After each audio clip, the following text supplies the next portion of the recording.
Some good news ahead of their game against the Seahawks. Wide receiver Cooper Kupp is expected to be back today at practice. Meanwhile, left tackle Andrew Whitworth has a good chance to return from that knee injury. Now, everybody wants to know, what exactly are they going to do under center?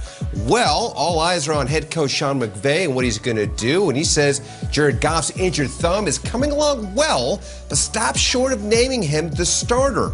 McVay sounding like he'll take it all the way up to kickoff before deciding if it will be Goff or the Wolf of Ball Street, John Wolford. Stay tuned, as we like to say in the business. Meanwhile, in Washington, quarterback Alex Smith still recovering from his calf issue.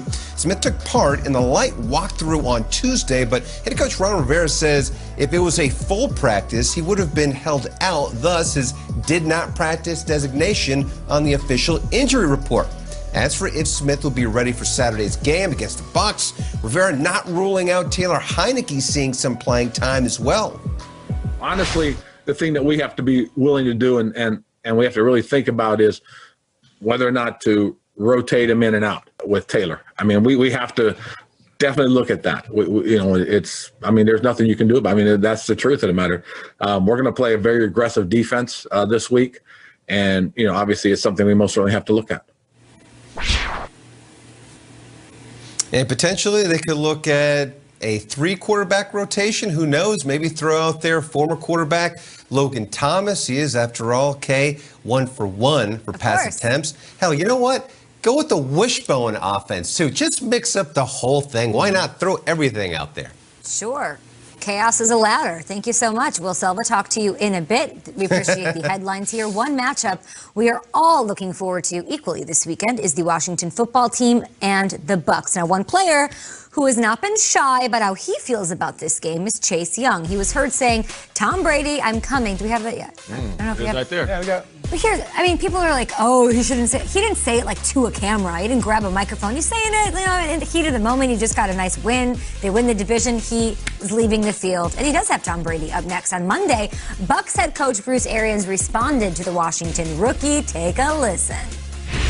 He's a hell of a player. Obviously, making him a captain as a rookie speaks volumes. He's a handful, but so is Sweat, Payne, the rest of those guys. Ryan Kerrigan, I've had a ton of respect for a long time. So, we'll have our hands full, but, that it's one of those games where you better watch what you wish for. Oh, some exchange of some potential bulletin board material. I don't know if that's motivating to either side. It might be. Nate, does Washington have the tools to take down Tom Brady? On paper, the Bucs, I think, are better suited to move on. Yeah, we had the same question yesterday, and I said that they have a good defensive line. And I can, talk about those guys, and we'll continue to do that until the game's here. But I just want to talk about this moment, though, because you have Chase Young leaving the field excited after a win. And he's doing what every player should do. He's excited to play one of our legends. I don't understand why people get offended. I'm not talking to Bruce Arians. He handled it right. Hey, be careful what you ask for, young fella. Now, Brady's familiar with this. He's been through this. How many times have Brady been called out by DBs, linebackers, D linemen, coaches? We've seen this before. And the simple fact that Bruce Arians is saying that, I know he's not talking to Brady, he's talking to the offensive line. They're the ones that's going to be motivated. Oh, this young rookie is coming in saying he wants to get after a quarterback. We'll be ready to go. But when Drake said, this is around the time your idols become your rivals, make friends with Mike, but gotta AI him for your survival. I love that lyric because it's basically like, look, Iverson came in, caught Jordan on the free throw line, and hit him with the crossover and the free throw. I'll switch those lyrics up, and it applies to this. This is around the time the GOATs are on the menu. I gotta call them out because I'm hungry. Never meaning to offend you. And that's what Chase Young is. He's at the point where he's like, I'm not trying to offend you. I'm just an absolute young legend in this game, and I'm going after one of the GOATs. I'm not going to follow that, Nate. Yeah. Washington fans, get your hands in the air and wave them like you just don't care. Listen, I remember Iverson said when he saw Jordan, he saw his aura. Yeah. It was like when Chappelle saw Prince, you know what I mean? It was like the whole thing. I don't know how you get mad at him about he's skipping while he can't get mad at someone skipping. He's having a joyous moment. It reminded me of when Jalen Ramsey got on the mic and said, we're going to the Super Bowl and we're going to win that bleep. Like, it's a young guy having a moment. However, I think they have some tools. I do. I'm going to hit this all week. And I think, here's where I look at it, is so many people who got so upset about the Nate Sudfeld thing with Philadelphia. I think Tom Brady is probably inside the most upset because I don't think he wanted Washington in at all. I don't think he wanted it in. Here's how I look at this. if you were a guy in your 40s, Washington represents literally everything that you're not interested in. The defensive line, chase, nope.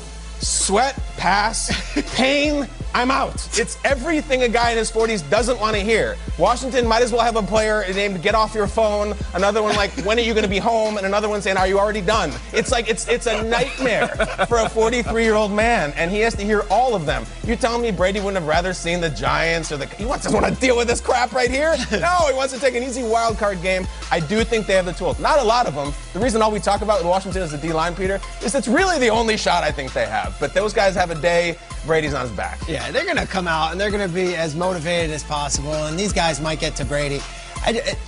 Leading into the segment, Ron Rivera is telling us in a soundbite that they might have to use multiple quarterbacks. Yeah. Alex Smith is banged up. Wild. We love the Alex Smith story, but let's not get it twisted. He looked like he could barely move on Sunday night against the Eagles, and the Eagles had their backups in.